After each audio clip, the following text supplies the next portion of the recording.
Hi guys, Chris here with Super Savvy Travelers. Hey, before I do anything, please like this video and subscribe to our channel because we got a lot of good stuff coming up.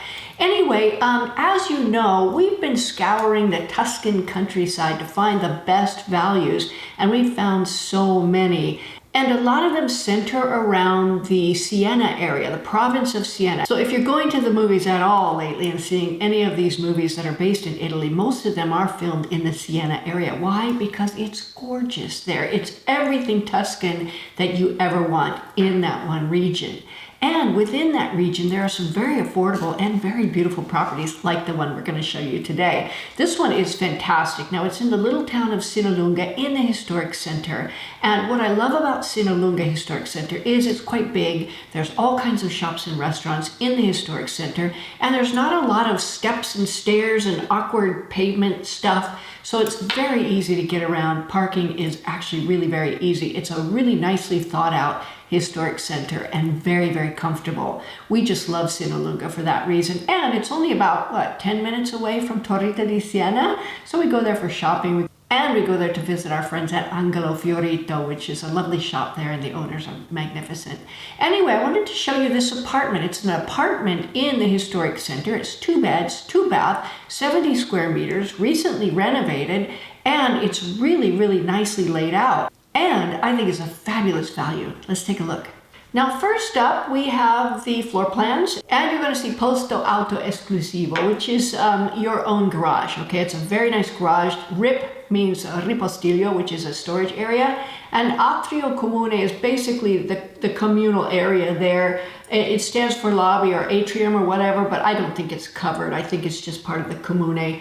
And you walk a short distance to your apartment, and when you go in, you've got everything right on one level, which is really, really nice. You've got the ingresso, which is where you walk in. It's INGR period. Cucina next to it, the kitchen. Soggiorno pranzo, which is the dining area and living space. You've got 2 good-sized bedrooms, 2 bathrooms, and a really nicely laid out situation with a gorgeous view of the historic center. So let's take a look at the property itself. Now here you've come in the front door. As you can see, having been renovated recently, the doors are really nice and they look like very high quality doors. They're not those sort of cardboardy, empty inside, hollow, weird doors that we hate so much. We hate them. These are really nice doors and they really add a nice touch to the apartment. As you walk in, you can see that wall going into the Soggiorno is very skinny. And what we've learned from Lorella and from Antonello is that many times those skinny walls can go away because they're not structural. Of course, we suggest we check with our architect and whatnot, but my guess would be that you could take them out and open up that space, which I would do because when you see the kitchen, there's a lot you can do to make it a much prettier space and more spacious and more welcoming. Now, here you are in the Soggiorno Pranzo. You see that cutout area from the other side, which again I would get rid of. There's a giant caldaio up there, and I would probably, I don't know if you could move that easily. If not, I would put a cabinet over it, or so. It's kind of ugly. I wouldn't want to be looking at that. I'd put a pretty cabinet over it. You could probably get that made for very cheap. And now your kitchen's in that little corner. What I would do, okay, looking at that kitchen wall that sort of walls off the kitchen and turns it into really a cave, I would get rid of that wall. I would get rid of that whole wall if you could. And minimally, I would take out that edging that they have that show this is the kitchen and now you're in the Soggiorno Pranzo. I would get rid of that altogether. Ideally, if you could get rid of that wall, that would be the best. And then just extend the kitchen out along the wall that has the television on it. Move your television somewhere else and have that be part of the kitchen because it would give you a much nicer kitchen, much more easy to work with, much more open so you can be with your guests. And you still have plenty of room in your Pranzo Soggiorno area. Now, here's another picture of the Soggiorno Pranzo. Very nice, beautiful windows. Looks like the windows are brand new or redone. I'm not sure which, but they look very nice. They look like the windows in our place in Torrita.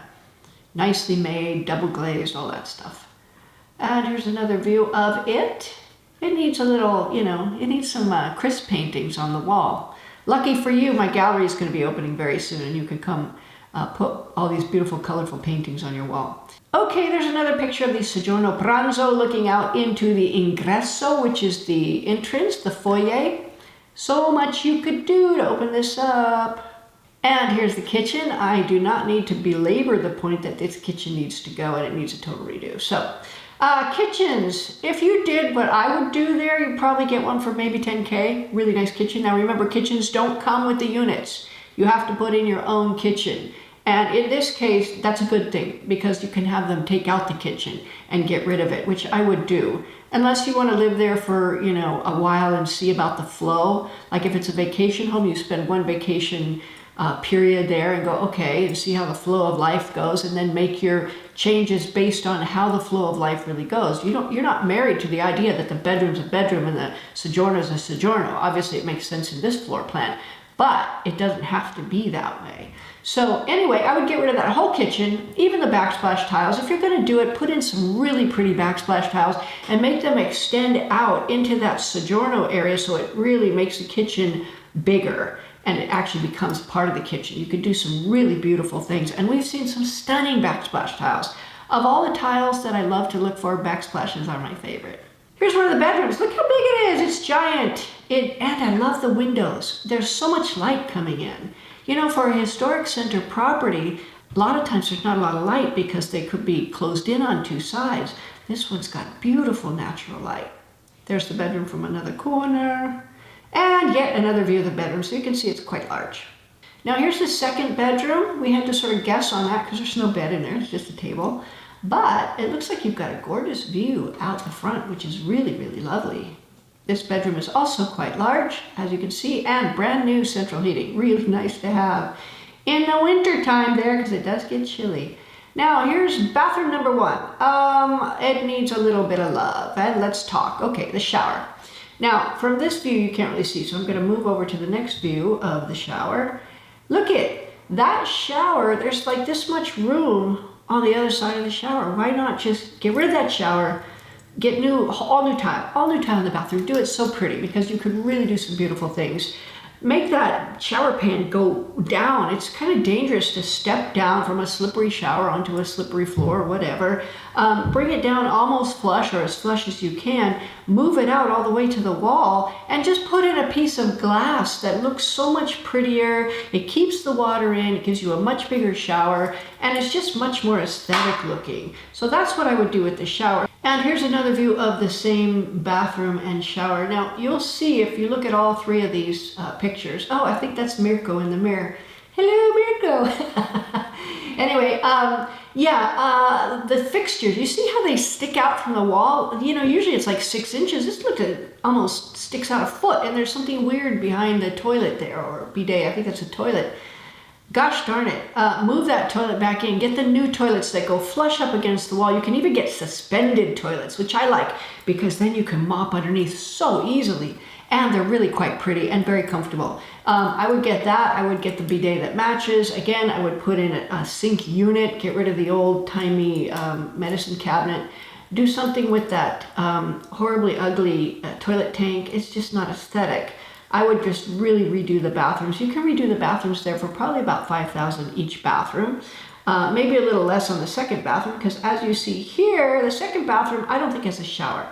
So honestly, that would be cheaper to redo. And you know, I like the wall tiles. I do. I wouldn't replace the wall tiles. I would replace the floor tiles. I don't like those at all. Why is that toilet sticking out so gosh darn far from the wall? So these things behind the toilet, I think they're cabinets to hide the tube that goes to the wall. Gosh darn it, just get a regular toilet and stick it up against the wall. You're going to have that much more leg room. Anyway, I could go on for days, but I would do the same thing in this bathroom that we would do in the previous bathroom. And I think you'd have two beautiful, very comfortable bathrooms. And I don't know what the other side of the bathroom looks like. Is there room for a shower? Do you really need a shower? That's something you could talk to Lorella, the architect, about. Now look at this garage. Isn't this cool? I mean, you got this big garage, and I'll tell you something. What we're seeing in a lot of places, Mola especially, is that parking is ridiculous. And many times they start painting the parking spots with blue, which means you have to pay. You have to do the Easy Park app and pay to park there, which can run into some money. A garage is really, really nice to have. Plus it protects your car from the heat and the sun and everything else. And it's way more comfortable to get into a car that's been in a garage in the summer than it is to get into a car that's been out in the sun. We all know that.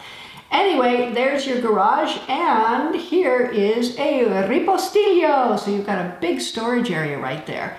Really, really nice. And this is my favorite picture. Look at this view out the window. Now, I'm not sure what window that is, but that's Sinalunga. And you can see the pointy cypresses. You can see also that there's a beautiful pool down below you. Hopefully the people invite you to go swimming in the summertime. That would be lovely.